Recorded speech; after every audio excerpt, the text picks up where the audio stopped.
Can you hear me, Fred? Yes, I could hear you.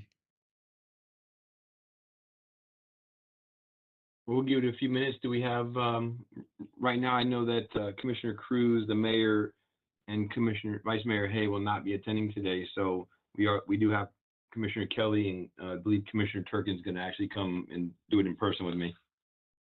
So we'll wait a few minutes. Is Commissioner Kelly on? Yeah. Okay. All right. So we'll hold tight. As soon as we have them on, we'll commence. We'll give them a few minutes to just turn 6 o'clock.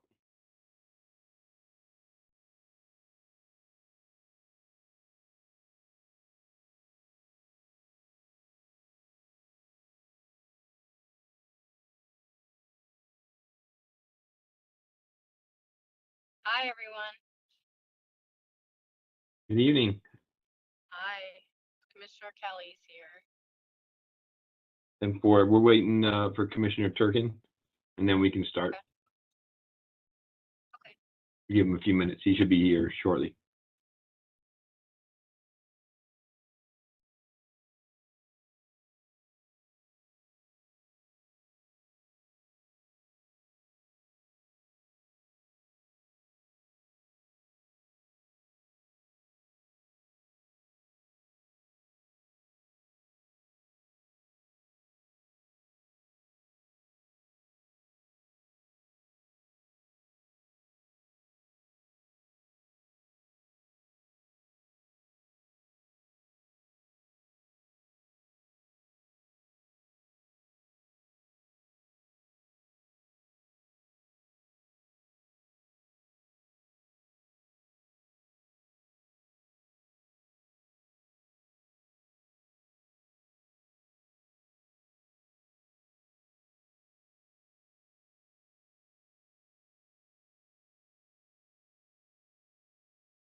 We'll give it another minute.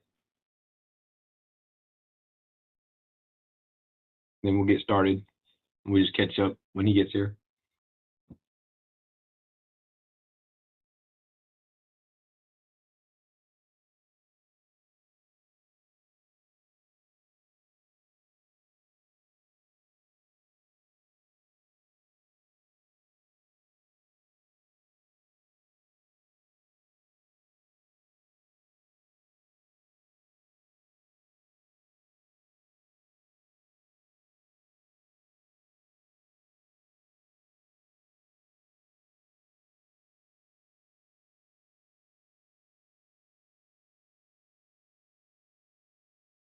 All right. How's it going? Good. All right. We get started. Thanks. You want to Dave? Yeah. You follow me. Thanks, man. All right. We're going to thank you, everybody. We're going to go over the agenda for the September 2nd upcoming commission meeting. Dan's not here tonight. He's not going to be at the meeting next Tuesday, and the mayor both are going to be in at training for the pension, so they won't be there. Dan had a commitment tonight, so I'll run an agenda review tonight. Openings, let's see. Invocation going to be by Vice Mayor Hay, and we need to change that. We're gonna have to republish that. The mayor's not gonna be at that meeting, so Tammy will need to get that or that changed on the agenda and republish. You can just throw my name on there if you want. Okay. Easy. All right. Announcements. We're gonna have Erica Whitfield, the board member for the school board, is going to come give us an education update. We have a proclamation from Feeding South Florida for Hunger Action Month. We have the presentation by BFW of a flag that they have, a crocheted flag that they're going to present to the commission. Announcement of the senior prom. I've also seen some of the marketing on our digital displays. And then announcement of the upcoming 9/11 ceremony that's going to be held in the Centennial Park. All right. Next is the advisory board appointments. There are several advisory board appointments. This is also the ones that were tabled. What we did based on the the approved ordinance change with the waiver and the new that gives the commission a little bit more flexibility in appointments. There are two on here that are asking for waivers for the Historic Preservation Board. Let me go into that real quick. So right now we have two applicants for the Art Advisory Board, Robin Kunzman and Joanna Kentner. Nothing for Building Board of Adjustments, nothing for Education Youth Advisory Board. Historic Preservation Board, we have three people seeking appointment: Abby Cotton, Barbara Reedy, and Michael Wilson. Barbara Reedy and Michael Wilson are looking for a waiver. That's something that when you guys do the nominations, you would just, if you're going to nominate them, ask for the waiver to be a part of the motion. Okay. That's how we're going to handle it going forward. And then Senior Advisory Board, we have Dennis Memorial and Mark Stevenson. And then on the bottom of the board, we have the sheet. We have three applications that we received, but with no vacancies.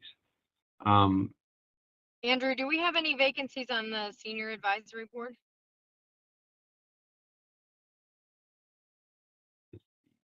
You have, looks like there's two regular members and two alternate members. Vacancies, okay. Yeah, so appointment. No applicants this, Yeah, we have two. Oh, yeah, two. okay. Okay.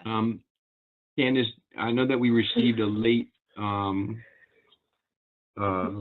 We did. application. We did. Tammy received it. Tammy's on the call, but I think it was 2 days ago.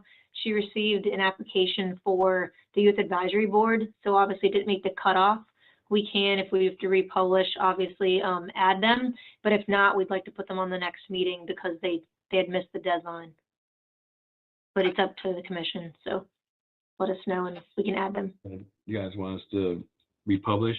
I mean, if you guys I give guess us we have. consent. I mean, if they've been vetted and they've gone through the process and it's just a matter, if we're reprinting it for some other reason, then Correct. So I'm if okay we with do, that, but yeah. because I think we have to republish because of the Pledge of Allegiance, correct? Yes, So- yes, we're gonna have to. Mm-hmm. If you would like us to add them, then, Yeah. you know, let Yeah, us fine know. with me. Okay. Whatever's Okay. easy for Yeah, you guys. All right. Yeah, I mean, might as well if we can. I mean, it's not a good practice, but I know I understand, like, we're here, so we might as well get it done. It gets it off the meeting for next meeting, so. Right. All right. And I believe Tammy's already vetted them, correct, Tammy? The applicant? Yes, I have. Excellent. Okay. Andrew, I do want to add, Tammy, I'll get with you. I do want to add under administrative, communities, support Support funds for Feeding South Florida, since the proclamation is going to be there. So I'll get with Tammy, but I'm going to add that. Yeah, we'll get with the commission aide, your commission aide, have them fill out the paperwork, get it filled out and get on the agenda. We'll get it republished for Okay. tomorrow. Okay, Thank you. perfect. Thank you. What was the amount? So I know? 500. Okay. Yeah. And then I may as well do 500 for the, we may as well start the, holiday basket fund Okay. while we're at, since we're amending it anyway. We'll add those two. And same thing, 500? Yeah. Perfect. All right. Thank you. Okay. Community support funds, we already have one item on here from Vice Mayor Hay. He's donating $1,000 to the Boynton Beach Bulldogs. Moving on to consent, we do have the item A, which is the submittal of the SHIP annual report, and then authorizing the mayor to sign the certification for that. 6B is the subrecipient agreements with all the selected, actually, I take that. This is an amendment to our subrecipient agreement with the CDC. They need a little bit more time to finish one of their projects, so we're extending their timeline through the end of the year. Item 6C is awarding of the CDBG, the community improvement, or the block grant subrecipient agreements, Pathways to Prosperity, Feeding South Florida, Legal Aid Society, and then the Sea Turtle Adventures, and that's for fiscal year 25. Let's see. Item 6D. Initially, we had this on here for approval of the wastewater and sewer rate, the increases.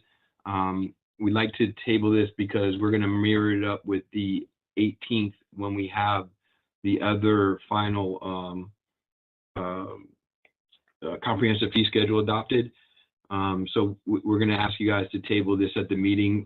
That way we don't have to we can't renotice this. So if we table it at the meeting, we can keep the notice and then just notice it to, table it to date certain on September 18th. Okay, let's see. Item 6E, approves the LOI from affiliated development. So when the CRA acquired the land in that area, there was a parcel that was left out, a very small, narrow parcel that was a part of right-of-way that wasn't caught. So this is going to make that project whole. They're submitting the LOI, and then I think later on we have the actual award, the actual transfer. Just for the Pierce. Yes, for the Okay. Pierce. Commission meeting minutes. And then we have 7A. Actually really excited about this project. This one's been a long time coming. Coquina Cove Drainage Improvements. Keith Weber and his team, an engineering group in Punam, did a fantastic job. This project's been kind of sat for a little while, dormant, because we needed to get some drainage easements in order to facilitate this project. And I'm glad to see that that was accomplished and seeing this project come to fruition. So we're really excited to see this one. This is going to be a nice addition to the city where we're going to solve some drainage problems and some other issues over on the Coquina Cove area. It's a contract for $5.8 million and then a 10% contingency. 6B, we originally brought the commission agreement for sole source of Barney's Pump, and initially we were at $400,000. We recently have a project that's acquiring a pump. We could order it through the contractor, but we want to take the savings and do an owner direct purchase order. So by increasing this purchase order by 100,000, we are able to actually save the city $4,000 in taxes by purchasing an owner direct purchase order for the pumps, and then we'll get a credit from the contractor. So this is a good thing. So we're just asking for an increase in their annual expenditure to accommodate that that owner direct purchase order. 7C, we are piggybacking or entering into an agreement with an interlocal with North Central Texas Government Texas Share. This is to prove a piggyback agreement with that organization to do roadway evaluations. So we're using this company to do all the rating of the streets in the city. So we're excited to get this one done, knowing that we've done a bunch of paving in the last couple of years, and get all of our roads reevaluated to see where they are and put back into the index so that we can make plans going forward on as far as what's going to be coming up in the future. So this is we're excited to get that on the books as well. 7D, we're just extending or re-upping with Sage Networks for our plan review, permitting, mobile inspections, and the code enforcement software. So this will be another 3-year term with that organization of the software that we currently have and use. Adam, did you want to talk anything on that, or is there anything that you wanted to add for 7D? Nope, I'm good. Okay. Thanks. 7E, when we initially awarded these contracts to Atlantic Southern and All County Paving, we didn't anticipate some of the additional paving that the commission had us do. So again, this is another good example of a QA/QC with our procurement division, who are now, scrutinizing every single purchase, total purchase spend for all these. So we're having to adjust the annual spend on these to accommodate for some of the paving that we did and some of the stuff that we have coming up. So we're adjusting the spend on that from 2.4 million to 3.68 to close out all the POs and some of the work we're doing there. And then on to public hearing, so 8A, and stop me if you have any questions, if you need anything. I know this is going to be a pretty short agenda. We do have a few public hearing items, but everything on consent is pretty ordinary business. 8A, that's the repealing of the gambling ordinance, and then we're going to use state statute and not need the actual city ordinance anymore. And same thing with 7B. That's removing the prohibition on loitering and fixing that and using state statute as well. The gambling thing, when you say repealing, we're allowed to roll dice now? No, because I think that what it is, we have code that was codified by this in our local, and it's changed. Is this like a cleanup? Yes. Okay. Yeah, this is exactly what these 8A and B are both cleanup. Cleanup. Right. Yep. Yeah, And, there's state statute that has preempted that, so Yeah. we're Okay. just repealing ours. All right, and just go by state statute. Yep. Correct. All right. Nice. All right. 8C. This is on second reading as well. The first two also on second reading, the gambling and the prohibition on loitering. 8C is repealing and replacing the abandoned property ordinance. This is our company that does the foreclosure on vacant property, and there was no changes between first and second reading. Same thing with the A and B. 8D. This is the a cleanup of a Scribner's error on the alley. That's for the North Alley abandonment for the Pierce as well. Shauna, you have anything to add on that one? It's 8D or Amanda? No, they're just, the description we initially got was incorrect, and when the developer had their new site go out, they realized there was a misprint in the description, so we just have to make it match. Okay. And then while you're on, do you want to talk about 8E? Sure. Right. So I did send out a memo today regarding the ADA and possibly removing that sidewalk. I don't know if you've had a chance to read it.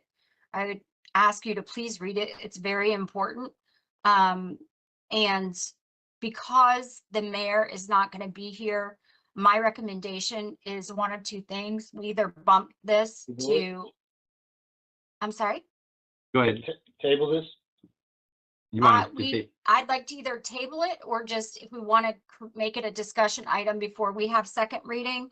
If you read my memo, it kind of spells out kind of what we can and cannot do. And then we just needed some clarification on how many hours they could park in that swale area. Because right now I believe we have 8 hours and we weren't exactly clear. So we need some further direction from the commission, and I do need everyone to read that memo that I sent. Okay, so we're going to request to table this one, and then, but you want to add a discussion item to this meeting? Well, I don't know. That's up to the commission if they want to just do the discussion on second reading and we can amend at that time. Or if they want to do a larger discussion, but I think if you read my memo, it kind of clears things up a little bit. Okay. So it puts us under, we get sued? Yeah. Yeah. Okay. All right. Thank you, Shauna. And then 10A is just updating our non-smoking areas, the code and ordinances, and that's on first reading. And then 10B, Rick Hoffer is going to do a CIP update. He's working on the presentation now. I had him change it a little bit to be more summary than to go over every project. So we're looking forward. I saw a draft of it today, so I'm excited to present that to the commission as well. From there, we're on to future agenda items. I don't know if you guys wanted to talk about any of these items. We did add the one to follow up on the report for the state of Florida Doge request. That's on here. And I believe that was the only one that was added at this time. And you got anything you wanted? Or? Yeah, just I sent that email about the Tallahassee days. Mm-hmm. So I don't know if maybe we want to have a discussion internally and then maybe on the dais too about how, like, what we want to look towards. I understand that a lot of the, I guess, Representative Casello's appropriations are going to be pushed forward again this cycle. And from what I understand, I think they're looking to approve that. Okay. And so I don't know if there's anything else we want to add into that, or if there's anything we want to talk to our lobbyists about on some key focus issues with this legislative session before, right? So we're not at the 11th hour, you know, battling all this. So I guess my ask is like, is there like flavor to like have this conversation on the dais and then make this decision as a body? Maybe it's a workshop. I don't know, Commissioner Kelly, do you have any interest in that or any feedback? I do think it might make sense to have our lobbyists come and meet with us prior to this session, and they can talk to us about some of the things that they're hearing, and then we can have an open dialogue, kind of like what we want to make as priorities for the session. Yeah, I would like that. Okay. And I want that to be collaborative too. Like I want to be able to talk to my peers about it. So I don't know if we need a. Yeah, we'll do a discussion item and a presentation, like a legislative update. Yeah, on the agenda. We won't. I don't know if we can do it.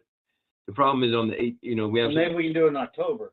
Yes, that'd probably be better. Yeah, we just want to be mindful of when committee weeks start, because then Matt might not be as available. So yeah, that's true. Because he'll be up in Tallahassee a lot more. So that's the only thing, is maybe check with him. If it means that we need to call like a workshop to talk about legislative session, I'm okay with that, because Commissioner, I'd also like to, we briefly talked about it at one point. I would like to have more conversation about it, about either you know, having Matt or his firm also work as our federal lobbyist too, and look at some appropriations that we can get on the federal level, because I think we're missing out on some potential funds, especially when it comes to public safety, because I think on the federal level, infrastructure, public safety, you know, we hear it at NLC a lot, that those are funds that are usually a little bit easier to get. or they're, you know, I mean, there's a little bit more of a pocket than what maybe we have at the state level. So we'd also like to have that conversation. So if it ends up being more convenient for Matt and makes more sense for us to do it as more of a workshop setting, that I would be totally okay with that, because I don't want it to be rushed either during a commission meeting that we're sitting there watching the clock tick by. Yeah. And everyone Agreed. wants to get home too. So thank you, Commissioner Turkin, for bringing that up. I think it's, Yeah. you know, it's That's a always great important point. that we're staying on top of the session. And we've been Yeah. doing really well with appropriation and grants, so I do think that it warrants that kind of attention. You Yeah. know, I mean, for us to have a separate meeting, or at least to make sure we have enough time on an agenda to do it. So, Yeah. Candace, can you reach out to the lobbyists and then see what their availability, and look at the map out a date to when we could possibly have a workshop, or put it on an agenda to have a discussion, Yes. And then I'll bring I'll this up reach out. again on Tuesday. That way we can get consensus? get consensus, because I think, I think like I think there's I do want to have the conversation about the federal Yeah. law, because I think we are missing out on there. Mm-hmm. So have a workshop for both, Okay. and have, Okay. I like it. All right. Well, we can, if you guys add that at the meeting Yeah. as a discussion item, then we can have that kind of conversation Yeah. and look at the calendars and try and she'll reach out to the lobbyists and see what their availability is We'll prior do to like the a meeting. workshop. Yeah. Perfect. Excellent. Perfect. Love it. Great. Well, that was it. I don't have anything else on the agenda. Is there anything that you have that you want to discuss, Commissioner Kelly or Commissioner Turkin? No, I that was it. That's just get prepared before Palm Beach County Days. Yeah. And that's it. I plan on going, so, you know, I want to make sure we have a good plan going forward, and we can make phone calls and reach out to folks prior to getting there, because when we get there, it's just, I know Matt does a great job prior, obviously, but, you know, I think, the more heads, the better. Yep. With these type of things. Yep, absolutely. And, you know, I think the fact that you guys are going to weigh in on priorities and looking at, it'll give us a little bit edge on potentially getting grant or getting some appropriations. Yeah. So, Yeah, I think we need to, I think it was easy and nice that we had that money coming from the county, but since that, you know, that really Yes. helped with CIP, and we didn't have to go as hardcore on grants and finding money, but I think we really need to refocus and make sure that we are going for every single dollar that we can, you know, to get some of these projects moving. I mean, it's, yeah. No, You that's, know, that's a great point too, because we're getting to the bottom of the barrel with CIP dollars. Right. And the only way they're going to come from, we got to look at all, you know, as general fund transfers. So, or, you know, we Right. have to look at potential sources, you know, and I don't think, like you said, the new transportation isn't going to be there in time. So we'll have a couple of years where we may have to kind of fend for ourselves a little bit. So Yeah. that makes a Oh, lot I of would sense. like, yeah, exactly.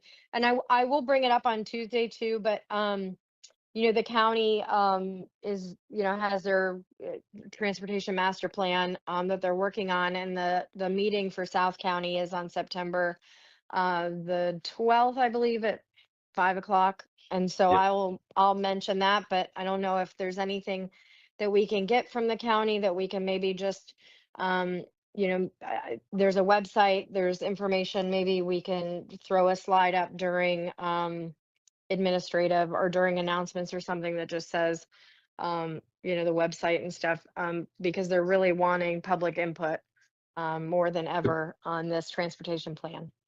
If we republish, I can add it as an announcement if you want.